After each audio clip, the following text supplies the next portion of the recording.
오늘도 목마른 사슴의 갈급한 심령을 가지고 우리의 힘과 방패요 산성이 되어주시는 주님의 말씀에 의지하기 위하여 이 자리에 나왔습니다. 오늘도 성령으로 저희들의 마음을 인쳐주시고 갈급한 심령으로 주님 앞에 나아싸우니 오늘도 당신의 생명수로 저희들을 채워주시옵소서.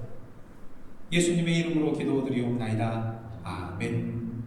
네, 오늘 저희들에게 주신 하나님의 말씀은 계속해서 사무엘상 10장 1절로부터 9절까지의 말씀입니다. 이에 사무엘이 기름병을 가져다가 사울의 머리에 붓고 입맞춤에 이르되 여호와께서 내게 기름을 부으사 그의 기업의 지도자로 삼지 아니하셨느냐? 내가 오늘 나를 떠나가다가 베냐민 경계 셀사에 있는 라헬의 묘실 곁에서 두 사람을 만나리니 그들이 내게 이르기를 내가 찾으러 갔던 암나기들을 찾은지라.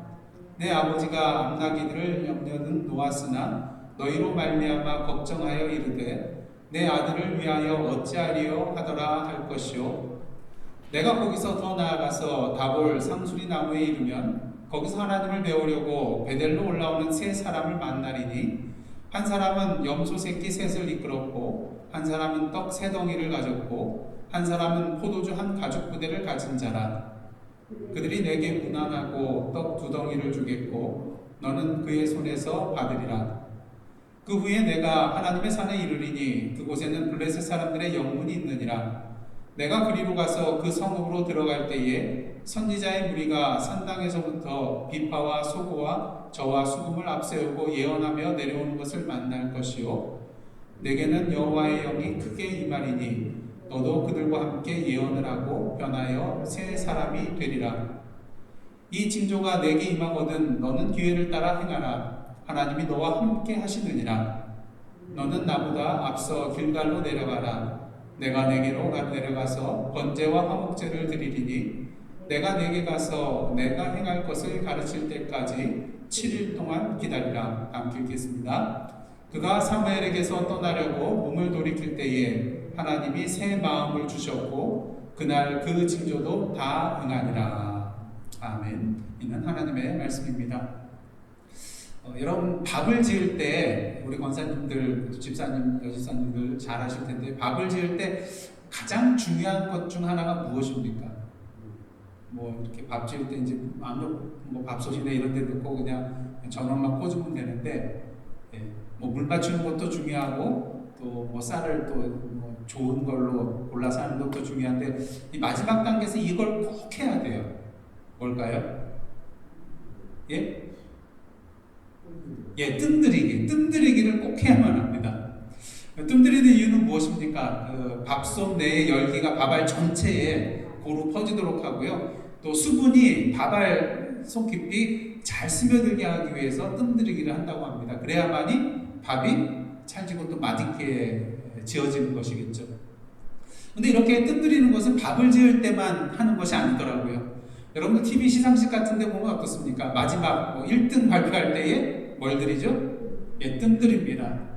뭐 영예의 대상은 뭐 또 가만히 또 뜸들이다가 또 영예의 대상은 그러다가 잠시 광고 보고 오겠습니다. 뭐 이렇게 한다든지 해가지고 하여튼 뜸을 들인 다음에 이렇게 발표를 하는 걸 보게 됩니다. 그 이유 중 하나는 여러 사람들로 하여금 더욱더 그 시상식에 집중하도록 만드는 효과가 있기 때문이겠죠. 물론 뜸을 너무 많이 들으면 어떻습니까? 보는 사람이 짜증나고 화가 나겠죠. 그래서 적절하게 뜸을 들이는 것도 좀 중요하다고 할 수가 있겠습니다. 근데 이렇게 뜸을 들이는 이유는 뜸 들이지 않고 그냥 하는 것보다 더 큰 효과를 보기 때문인 것이죠. 강하고 좋은 명품의 칼을 만들기 위해서는 어떻게 합니까? 그냥 기계로 찍어낸 칼은 어떻습니까? 쉽게 무뎌지고 쉽게 부러집니다. 하지만 뭐를 많이 하면 많이 할수록 좋죠? 당금질. 그래서 명품의 칼은요, 이제 수공으로 만들면서 수천 번의 당금질을 한다고 합니다. 그래야만이 아주 명품의 그런 칼이 나오기 때문인 것이죠. 좋은 글을 쓰기 위해서도 마찬가지입니다. 여러분들이 잘 아시는 대문호인 헤밍웨이는요, 모든 초보는 쓰레기라는 그런 표현을 했다고 합니다. 그냥 한번 써서 글을 내는 거는 쓰레기라는 거예요. 이렇게 말할 정도로 퇴고의 작업이 글쓰기에서는 상당히 중요하다고 합니다. 뜸을 들이는 과정이 있어야 된다는 것이죠. 처음 쓴 거를 그냥 내는 것이 아니라 다듬고 고치는 그런 교정 그런 작업을 계속해서 반복해야만이 좋은 글이 나오기 때문인 것이죠. 그래서 여러분들 해밍웨이의 대표작 중에 하나는 노인과 바다는요 200번 이상의 퇴고의 그런 과정을 거쳐서 나왔다고 합니다. 그러니까 이렇게 명작이 나올 수가 있었던 것이죠. 그리고 이렇게 뜸들이는 퇴고의 과정은 이렇게 글쓰기뿐만 아니라 설교 준비를 할 때도 마찬가지입니다. 한 번, 두 번 수정했다고 끝나는 것이나 다시 한 번 보면 어떻습니까? 수정할 것이 또 보이거든요. 그래서 이렇게 여러 번의 그런 퇴고의 과정을 통하여서 수정을 통하여서 또한 좋은 그런 글, 또한 좋은 설교가 나오게 된다는 것입니다. 이러한 뜸들이기는요 인간관계나 그리고 또 대화에도 적용이 된다고 할 수가 있겠습니다. 여러분들 어떤 처음 만난 사람들과 통성명도 하지 않고 그냥 곧바로 뭐 대화에 들어갈 수가 있겠습니까? 그렇지 않잖아요. 이름이 무엇입니까? 나이는 어떻고요? 고향은 어디이고요? 여러 가지 원래 얘기하고자 했던 그런 주제와는 다른 그러한 질문에서부터 시작을 해서 관계성으로 들어가는 것을 보게 됩니다. 상대방이 누구인지 또 평소 어떤 생각을 품고 있는지 이런 것도 알지 못한 채 어떻게 제대로 된 인간관계를 맺을 수가 있겠고 어떻게 제대로 된 대화에도 들어갈 수가 있겠습니까? 그렇게 어떤 모임이든지요 처음 만나게 되면은 본론으로 들어가기 앞서서 그 서먹서먹한 분위기 아시죠? 여러분들 아무도 모르는 사람들 속에 끼게 되면 어떻습니까? 가만히 있기도 이상하고요 또 말을 건네자니 내가 먼저 건네기도 이상 굉장히 서먹서먹해요. 그래서 보통 이러한 모임에는 아이스 브레이킹하는 그런 시간을 가져서 서로 좀 알아가는 그런 시간을 먼저 갖고 본론으로 들어가는 그런 경우를 보게 되는 것입니다. 누군가에게 일을 맡길 때도 마찬가지입니다. 무조건 일을 맡기기보다는요 그 일이 왜 필요한지 그 일이 어떠한 것인지 또 왜 그 사람이 이 일에 필요한 사람인지에 대해서 먼저 이야기를 나눈 다음에 일을 맡기게 되면 좀 더 그 일에 대해서 이해하게 되고 왜 내가 이 일을 맡게 됐는가 분명히 알게 되고 좀 더 원활하게 또 효과적으로 일을 처리해 나갈 수 있다고 할 수가 있겠습니다. 왜? 마음의 준비가 될 수가 있거든요. 오늘은 저희가 읽지는 않았지만 사무엘상 9장을 보시면요 사무엘이 사울에 대하여 이 뜸들이기를 하는 것을 보게 됩니다. 여러분 하나님께서 사무엘로 하여금 사울을 만날 수 있게 한 이유는 무엇입니까? 사무엘로 하여금 그에게 이스라엘 왕으로 기름을 붓게 하기 위함인 것이죠. 지난주 말씀대로 드디어 사울이 사무엘을 만났습니다. 그럼 사무엘이 해야 될 일이 뭐예요?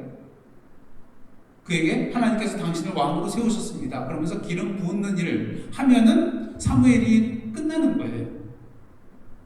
그런데 9장의 말씀을 보면요 사무엘이 사울을 만났을 때 곧바로 하나님의 말씀을 전하지도 않고요 곧바로 기름을 붓지도 않습니다. 지난주 저희들은 하나님의 은혜와 섭리로 인하여서 우연과 같은 그런 필연의 연속의 과정들을 통하여서 사울이 사무엘을 만나게 된 것을 보았습니다. 사무엘은 사울에게 자신이 그가 찾는 선견자임을 밝히고요 이렇게 말을 하죠. 사무엘상 9장 19절로부터 20절입니다. 한번 찾아보시기 바랍니다. 사무엘상 9장 19절로부터 20절이요.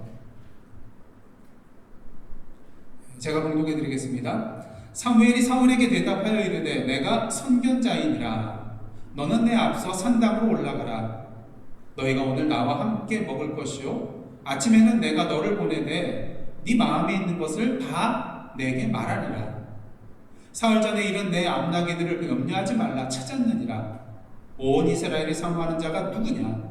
너와 내 아버지의 온 집이 아니냐 하는지라. 근데 여기서 19절 하반절을 보시면요 사무엘이 사울에게 뭐라고 합니까? 사울의 마음에 있는 것을 다 말해주겠다 그렇게 표현하고 있는 것을 보게 됩니다. 여러분 그렇다면 사울의 마음에 있는 것은 무엇일까요? 제일 먼저 우리가 생각할 수 있는 것은 지금 사울이 뭐하고 있습니까? 잃어버린 아버지 암나기들을 찾는 거잖아요. 그래서 여기까지 찾아온 거잖아요. 도움을 받기 위해서. 그렇다면 우리가 제일 먼저 생각할 수 있는 것은 사울의 마음에 있는 것은 아버지 암나기들을 찾는 건 아니겠는가 그런 생각을 할 수가 있습니다. 하지만 20절 보시면 사무엘이 암나기들에 대해서 벌써 얘기를 해주고 있어요. 걱정하지 말라는 겁니다. 이미 암나기들을 찾았다는 거예요. 이 내용을 볼 때 사무엘이 사울에게 너 마음에 있는 것을 내게 다 말해주겠다 한 것은 암낙의 문제는 아닌 것 같아요. 벌써 얘기를 해줬잖아요. 걱정하지 말라고. 그렇다면 사울의 마음에 있는 것은 도대체 무엇일까? 거기에 대한 잠시 뒤에 말씀을 드리겠고요. 먼저 사무엘은 하나님께서 사울에게 바로 기름 붓지 않고 그가 왕이 될 것이라는 것을 간접적으로 표현하고 있는데요. 20절을 보시면 온 이스라엘이 사모하는 자가 누구냐? 너와 내 아버지의 온 집이 아니냐? 물론 이 표현을 가지고도 우리가 쉽게 이해할 수는 있겠지만 공동번역서 번역을 보시면 더 쉽게 이해가 됩니다. 제가 읽어드릴게요. 이스라엘의 모든 기대가 누구의 어깨에 걸려 있는지 아시오? 그대와 그대의 가문에 걸려 있어. 이스라엘의 모든 기대가 지금 사울의 어깨에 걸려 있다는 것입니다. 그러면 이스라엘의 기대는 무엇일까요? 무엇입니까? 지난주 말씀에 의하면은 이스라엘 백성들이 첫 번째 저희가 이야기를 다룰 때에 이스라엘 백성들이 사무엘에게 뭘 요구하죠? 우리에게도 왕이 있어야겠습니다. 다른 나라처럼 왕이 우리나라를 다스려야 되겠습니다. 그래서 이스라엘의 기대는 왕이 있어야 되겠다는 그런 기대일 거예요. 하지만 궁극적으로 이스라엘 백성들이 왕을 요구하는 궁극적인 목적이 무엇입니까? 지금 블레셋으로 하여금 고난을 당하고 있거든요. 사무엘상 8장의 내용을 보시면요, 하나님께서는 이스라엘 백성들이 사무엘 앞에 나와서 왕을 요구하는 것이 사무엘을 버린 것이 아니라 나를 버려서 왕이 되지 못하게 하는 그런 악한 행위라는 것을 분명히 말씀해 주고 계십니다. 그렇다면 하나님께서 이스라엘 백성을 내치시거나 벌주시거나 버리시면 될 터인데 어떻게 하세요? 사무엘에게 왕을 세워주겠다고 전해라. 왕을 세워주겠다는 거예요. 그 이유는 무엇일까? 사무엘상 9장 16절인데요. 내가 이맘때에 내가 베냐민 땅에서 한 사람을 내게로 보내리니 너는 그에게 기름을 부어 내 백성 이스라엘의 지도자로 삼으라. 그가 내 백성을 블레셋 사람들의 손에서 구원하리라. 내 백성의 부르짖음이 내게 상달되었으므로 내가 그들을 돌보았노라 하셨더니. 비록 하나님의 눈에 보기에는 이스라엘 백성들이 사무엘에게 왕을 요구한 것 악한 행위입니다. 하나님을 버리는 죄악인 것이죠. 하지만 하나님께서는 동시에 블레셋 사람들로 인하여 고통받는 이스라엘 백성들의 그 부르짖는 소리를 들으시고 긍휼히 여기셔서 한 사람을 이스라엘의 지도자로 세워 그들을 블레셋 사람들의 손에서 구원하시고자 결정하셨다는 것입니다. 이를 통하여 우리는 이스라엘의 기대가 무엇인지 분명히 알 수가 있습니다. 그리고 이스라엘의 기대가 사울의 어깨에 달려있다는 것 또한 무엇을 의미하는지 분명히 알 수 있게 되죠. 사울을 통하여서 이스라엘 백성들을 블레셋의 손에서 구원해 주실 것이라는 그런 의미라는 것이죠. 아마 사울도 분명히 그 의미를 알고 있었을 것입니다. 하지만 이 말을 듣는 순간 사울은 자신의 길을 의심하지 않을 수가 없었겠죠. 왜요? 말도 안 되는 소리잖아요. 그러게 사울이 사무엘에게 이렇게 말합니다. 사무엘상 9장 21절입니다. 사울이 대답하여 이르되 나는 이스라엘 지파의 가장 작은 지파 베냐민 사람이 아니니까. 또 나의 가족은 베냐민 지파 모든 가족 중에 가장 미약하지 아니하니까. 당신이 어찌하여 내게 이같이 말씀하시나이까 하니. 지금 사울의 이 대답은 사실일까요? 사실이 아닐까요? 예? 사실이라고 생각되시는 분 한번 손 들어보십시오.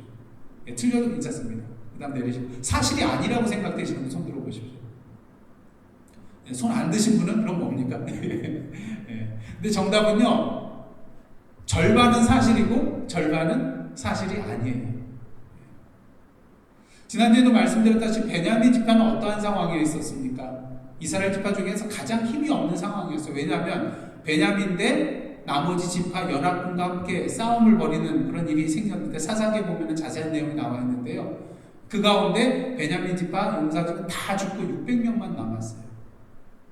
그러니까 지금 상황, 아무리 베냐민 지파가 자손이 번성했다 할지라도 다른 지파의 그런 규모를 따라갈 수가 없었던 것이죠. 그런 의미에서 이스라엘 지파의 가장 작은 지파 베냐민 사람이라는 이 말은 사실인 것입니다. 하지만 어떻습니까? 사울의 아버지 기스는 사무엘상 1장에 보면 어떠한 사람이라고 했어요? 유력한 사람이라는 표현이 있어요. 유력하다는 것은 두 가지 의미가 있다고 말씀드렸죠. 첫 번째는 물질적으로 부유하다. 그다음 두 번째는 강력한 용사라는 것입니다. 그런 의미에서 사울이 나의 가족은 베냐민 지파 모든 가족 중에 가장 미약하니라고 이렇게 말한 것은 사실이 아니라 거짓이라는 것이죠. 하지만 보통 우리는 주일학교 때 이 사울의 표현에 대해서 뭐라고 배웠습니까? 사울은 어떠한 사람이라고요? 자신을 낮추는 겸손한 사람이라고 배웠습니다. 아마 사울은 자신의 아버지가 유력한 사람이라는 것을 알고 자신 또한 좀 힘이 있고 그래도 다른 사람 어깨보다 위에 있는 사람이잖아요. 그런 면에 있어서 약한 사람이 아니라는 것을 알았음에도 불구하고 이렇게 말했다는 것은 어느 정도 자신을 다른 사람 앞에서 낮추는 겸손의 의미에서 이렇게 말했다고 할 수도 있을 것입니다. 어찌되었든 이스라엘의 구원이 자신의 어깨에 달려있다는 말을 들은 사울은 어떠했을까요? 이 말을 이해할 수도 없었고 받아들일 수도 없었을 것입니다. 왜? 자신에게는 이스라엘 백성들을 블레셋 사람들의 손에서 구원해낼 만한 그런 능력과 자질이 없었기 때문인 것이죠. 그런 의미에서 사무엘이 하나님께서 사울을 왕으로 세우셨다는 그 말을 전하는 것과 그에게 기름 부은 것을 곧바로 하지 아니하고 뜸을 들인 그 내용은 어쩌면 지혜로운 선택이었다고 할 수도 있을 것입니다. 사무엘이 어떻게 합니까? 사울을 식사에 초대하죠. 그리고 청한 자들 중에 가장 상석에 앉히게 됩니다. 굉장히 존중해주고 우대해준 것이죠. 그리고 그를 위하여 특별히 준비한 음식으로 사울을 대접해줍니다.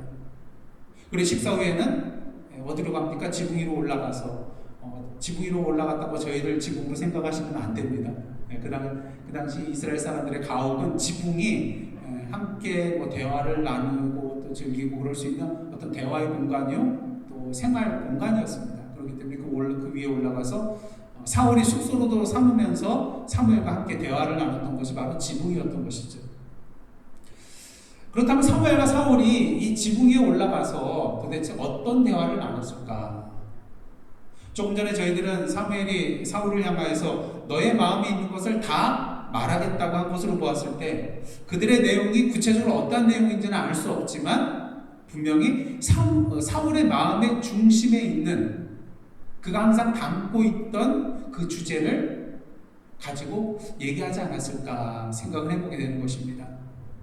어떤 주석가는요, 사울이 마음에 담고 있던 내용에 대해서 블레셋 사람들에 의하여 고난을 당하고 있던 이스라엘의 민족의 가슴 아픈 현실과 앞으로 이스라엘 민족이 어떻게 될 것인가 그 미래에 대해서 함께 얘기를 나누지 않았을까 그렇게 추측을 합니다.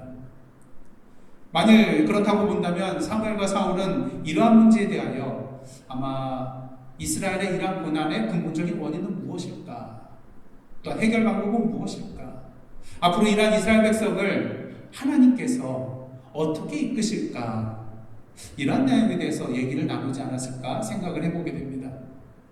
드디어 밤이 지나고 다음날 동이틀 무렵 사무엘이 사울을 불러서 일어나라 내가 너를 보내리라 말하게 되죠. 이제 떠나 보내겠다는 것입니다. 그래 함께 동행하여서 성읍 끝에 이르게 되죠. 아마 성읍 끝에 이르게 됐을 때 사울은 참으로도 궁금했을 것입니다. 그 이유가 무엇이겠습니까? 사무엘이 사울을 만났을 때 뭐라고 했어요? 이스라엘의 모든 기대가 너의 어깨에 달려있다 그 말을 했거든요. 사실 어렴풋이 이것이 무엇을 의미하는가는 생각해 볼 수 있겠지만 사무엘이 아직 구체적으로 이것에 대해서 말해주지 않았어요. 여러분이 사울이라면 그냥 사무엘을 떠나는 것이 기뻐 떠날 수 있었겠습니까? 아니잖아요. 너무 궁금하잖아요. 알고 싶잖아요.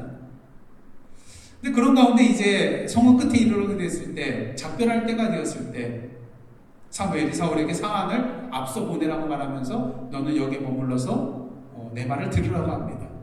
사울에게 이제 하나님의 말씀을 들려주겠다고 말씀한 거죠. 그리고 기름병을 가져다가 사울의 머리에 붓고 입을 맞추면서 이러한 말을 합니다.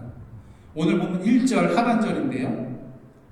여호와께서 내게 기름을 부으사 그의 기업의 지도자로 삼지 아니하셨느냐. 여러분, 머리에 기름을 부었다는 것은 무엇을 의미합니까?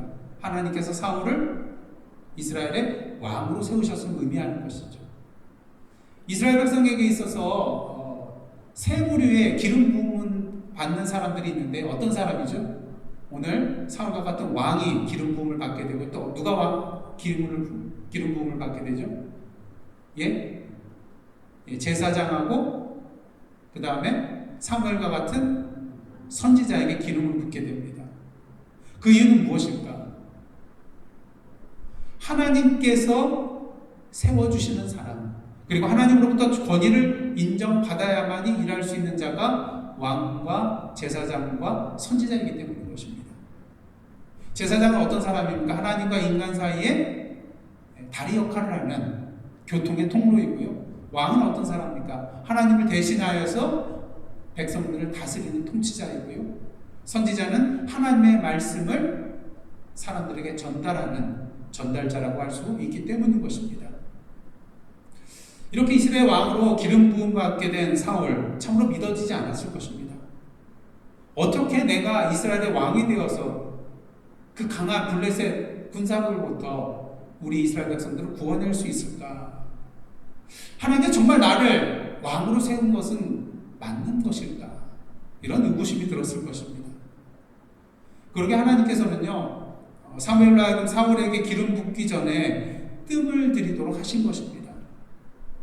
사울은 사무엘과 하여금 대화를 통하여서 이스라엘의 문제가 도대체 무엇이며, 이스라엘에게 필요한 것이 무엇이고, 하나님께서 이스라엘 백성들을 위하여 행하실 것이 무엇인지, 또 나 자신은 그 일을 위하여 무엇을 할 수 있을 것인가, 자신의 생각을 한번 정리할 수 있는 그런 시간을 분명히 가졌을 것입니다. 또한 하나님께서 이렇게 뜸을 들이게 한 이유는 한 가지가 더 있는데요. 선지자 사무엘과 친밀한 관계를 갖게 해주시기 위함인 것입니다. 비록 짧은 시간이지만 식사를 같이 했고요. 밤새 대화를 같이 나눴고요. 이를 통해서 서로 보다 깊이 있게 알 수 있게 되었을 것입니다. 사실 저도 우리 성도님들 더 깊이 알 수 있는 때는요, 신방을 하거나 또는 보통 주일과 금요 찬양 기도회보다는 성경 공부를 통해서 더 깊이 알 수 있게 되더라고요. 왜? 사실 예배 설교 시간은 일방통행이잖아요. 하지만 성경 공부 시간은 어떻습니까? 신방은 어떻습니까? 쌍방통행이거든요. 그러니까 서로에 대해서 더 깊이 알 수 있게 되는 것이죠. 아마 사울과 사무엘도 마찬가지였을 것입니다. 밤새 대화를 나누는 시간을 통해서 서로에 대해서 깊이 알아갈 수 있게 되었을 것입니다. 그리고 무엇보다도 이스라엘 향하신 하나님의 뜻에 대하여 서로 공감할 수 있었을 것입니다. 사실 사울이 왕이 된 이후에 가장 가까이 대해야 될 사람이 누구인가요? 자신의 아내를 제일 가까이 하는 건 당연하고요. 분명히 사무엘을 가까이 하며 살아야 할 것입니다. 왜 그렇습니까? 하나님의 말씀과 뜻을 전해주는 자가 바로 선지자 사무엘이었기 때문인 것이죠. 선지자 사무엘을 가까이 한다는 것은 곧 무엇을 의미하는 것입니까? 하나님을 가까이 하는 것, 그것을 의미하는 것이라는 것이죠. 그런 의미에서 사무엘이 뜸을 들이면서 사울에게 하나님께서 그를 이스라엘의 왕으로 세우셨다는 말을 전하는 것과 기름 붓는 것을 다음 날로 미룬 것은요, 사울을 향한 하나님의 배려였다고 말을 할 수도 있는 것입니다. 그리고 이런 하나님의 배려는 이것으로 끝나지 않죠. 그에게 더 큰 믿음과 확신을 주기 위하여 세 가지 징조를 준비해 놓으신 것을 보게 됩니다. 첫 번째 징조는 무엇입니까? 2절 말씀 보겠습니다. 내가 오늘 나를 떠나가다가 베냐민 경계 셀사에 있는 라헬의 묘실 곁에서 두 사람을 만나리니 그들이 내게 이르기를 내가 찾으러 갔던 암나기들을 찾은지라. 내 아버지가 암나기들의 염려는 모았으나 너희로 말미암아 걱정하여 이르되 내 아들을 위하여 어찌하려 하더라 할 것이요. 길을 가다가 두 사람을 만나게 되는데요, 그 사람들을 만나게 될 장소와 그들이 사울에게 말할 내용에 대해서 지금 알려주고 있습니다.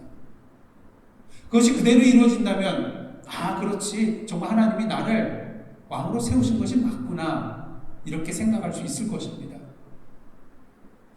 하지만 이에 대해서 의심 또한 할 수 있어요. 물론 사무엘이 그렇게 할 하등의 이유는 없지만 세상에 이런 말이 있죠. 짜고 치는 고소를 잘 치시나 봐요. 짜고 치는 고소비란 말이 있습니다. 서로 짜면은 당해낼 수가 없죠. 뭐 마술하는 것도 그렇잖아요. 그 관객 속에서 누가 한 사람 데리고 나와서 뭘 하는데 서로 미리 입 맞춰서 짠 그런 사람들끼리 하면은 뭐 정말로 마술을 행하는 것처럼 보일 때가 있잖아요.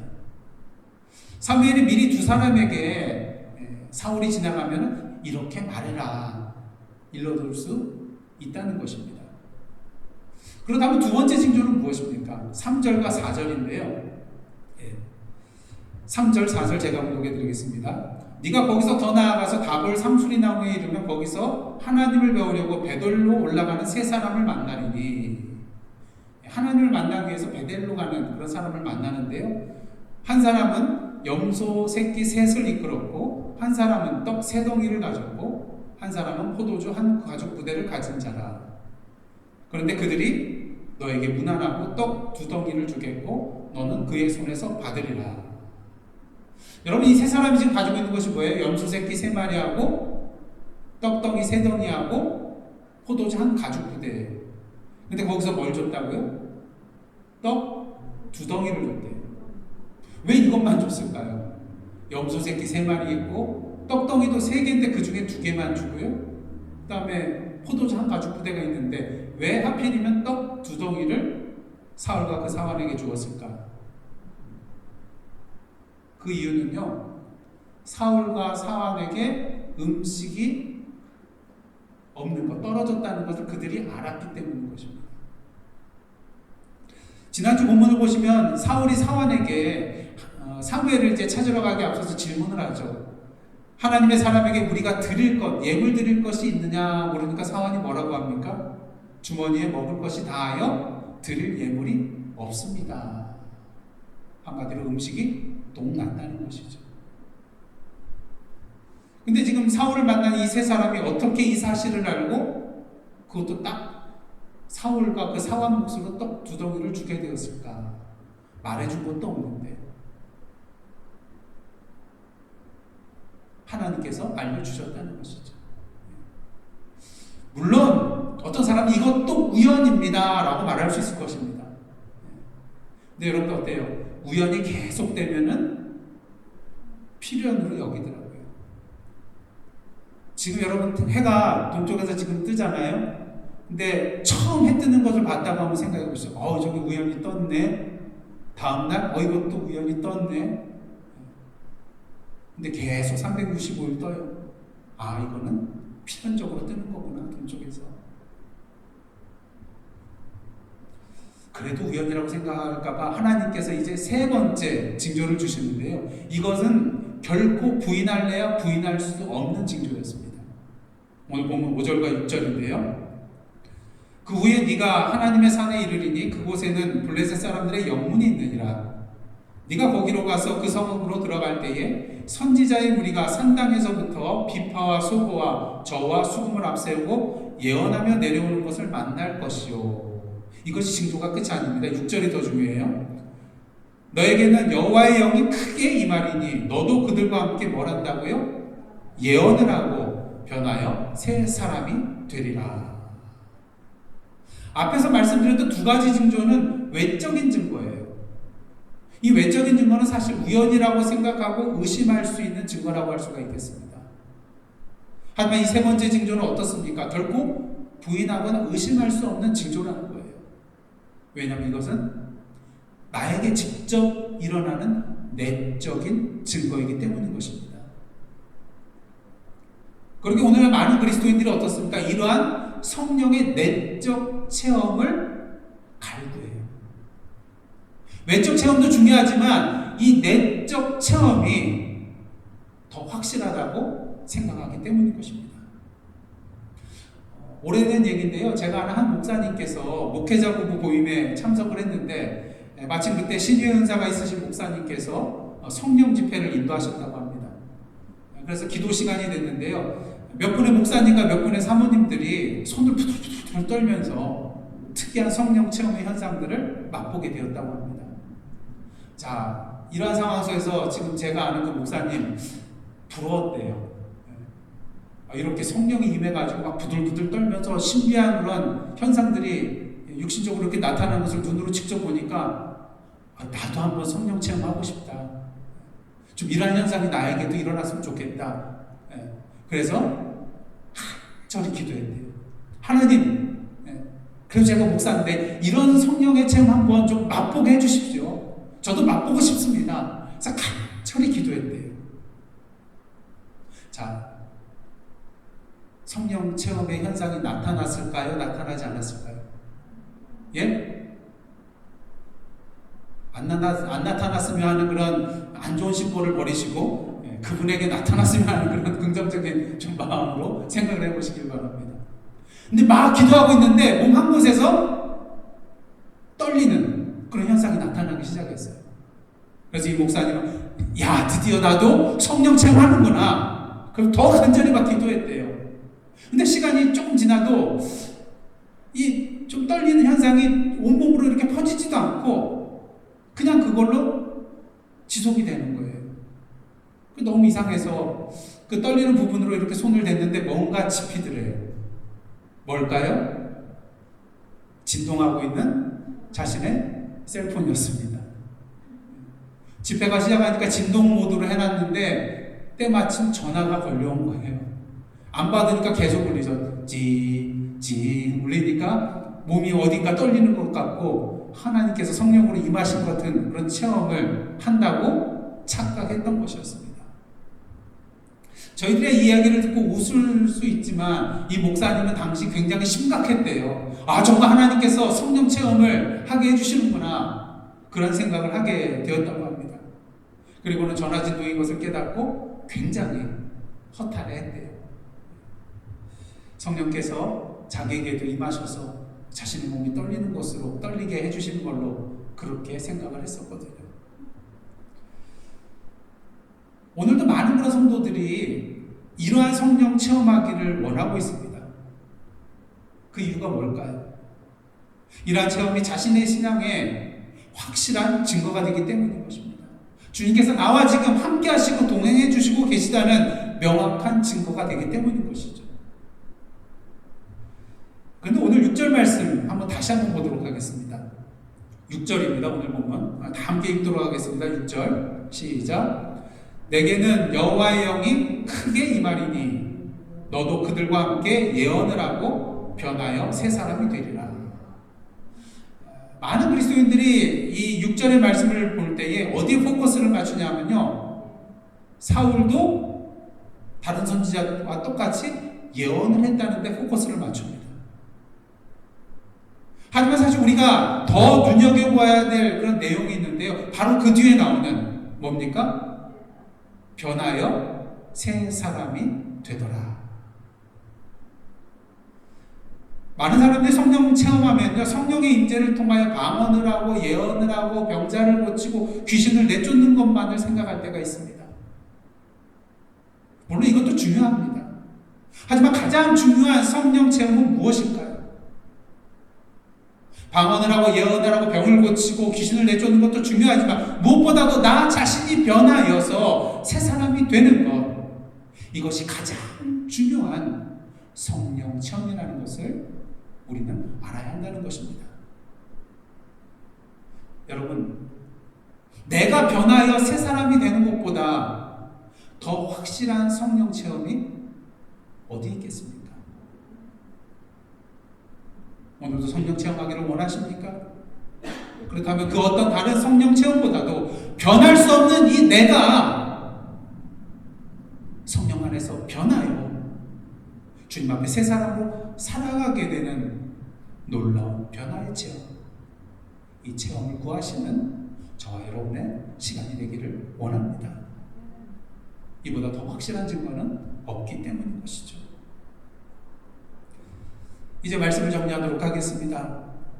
하나님께서는 사무엘의 뜸들이기를 통하여서 사울로 하여금 사무엘과의 그런 대화 가운데 하나님의 부르심을 받을 수 있는 준비를 할 수 있도록 도움을 주셨고, 앞으로 그에게 하나님의 말씀을 전해줄 사무엘과 친밀한 깊은 관계를 맺을 수 있도록 은혜를 베풀어 주셨습니다.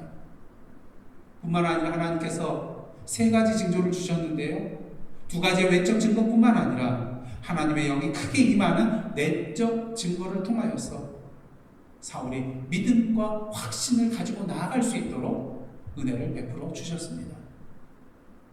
그런데 오늘 본문 말씀은 이것으로 끝나는 것이 아니었습니다. 오늘 본문 7절과 8절을 보시면 사무엘이 이러한 말을 합니다. 이 징조가 내게 임하거든 너는 기회를 따라 행하라. 하나님이 너와 함께 하시느니라. 너는 나보다 앞서 길갈로 내려가라. 내가 내게로 내려가서 번제와 화목제를 드리리니 내가 내게 가서 내가 행할 것을 가르칠 때까지 7일 동안 기다리라. 사무엘은 사울에게 세 가지 징조가 임하게 된 후에 해야 할 일에 대해서 말을 해주고 있습니다. 첫째는 뭐예요? 기회를 따라 행하라는 것입니다. 그가 옳다고 생각하는 것을 주저하지 말고 모두 다 행하라는 것입니다. 그 이유는 무엇이에요? 하나님이 그와 함께 하실 것이기 때문인 것입니다. 그 둘째는 무엇입니까? 사무엘에 앞서서 길갈로 내려가서 사무엘이 올 때까지 거기서 7일 동안 기다리라는 거예요. 번제와 화목제를 사무엘이 드리겠다고 말한 것으로 볼 때 길갈에서 아마 사울을 왕으로 세우는 위임식을 행하고자 한 것이 아니겠는가 그런 생각을 할 수가 있겠고요. 또한 오늘 말씀 그대로 사울이 행할 것을 그곳에서 가르쳐주기 위하여서 그렇게 했다고 볼 수가 있습니다. 중요한 사실은 이 두 가지 명령 속에 또 한 가지의 중요한 메시지가 숨어 있다는 것입니다. 사무엘이 사울에게 이런 말을 하죠. 기회를 따라 행하라. 앞서 길갈로 내려가라. 7일 동안 기다리라. 이 말은 사울에 대한 부탁이 아니에요. 해도 좋고 하지 않아도 좋다는 그런 선택사항도 아니었습니다. 이 말은 명령이었습니다. 무엇을 말합니까? 사울은 이스라엘의 왕이지만 명령을 받아야 하는 자라는 것입니다. 누구의 명령을요? 표면적으로는 사무엘의 명령이지만 궁극적으로는 하나님의 명령인 것입니다. 앞서 말씀드렸듯이 사무엘의 말은 누구의 말이에요? 하나님의 말씀이기 때문인 것이죠. 그렇게 사무엘의 명령은 곧 하나님의 명령이 되는 것입니다. 이처럼 사울이 하나님의 명령을 받아야 되는 이유는 그를 왕으로 세우신 분이 바로 왕의 왕 되신 하나님이시기 때문인 것입니다. 우리는 이 사실을 결코 간과하거나 잊어서는 안 되는 것입니다. 아담과 하와를 생각해 보십시오. 그들이 죄를 범하고 에덴 동산에서 쫓겨난 이유가 무엇입니까? 모든 것이 다 허락되었지만 동산 중앙에 있는 선악을 알게 하는 그 열매를 따먹지 말라고 했는데 그 명령에 불순종하여 그 열매를 따먹었기 때문인 것입니다. 다른 것은 다 따먹을 수 있었어요. 내 맘대로 다 할 수 있다는 그런 생각도 들었을 것입니다. 하지만 그것을 잊었어요. 그 선악을 알게 하는 열매를 따먹지 말라고 하시는 나보다 더 위에 계시는 이 피조물보다 이 집이 피조물을 창조하신 하나님이 계시다는 것을 그들이 잊어버렸다는 것입니다.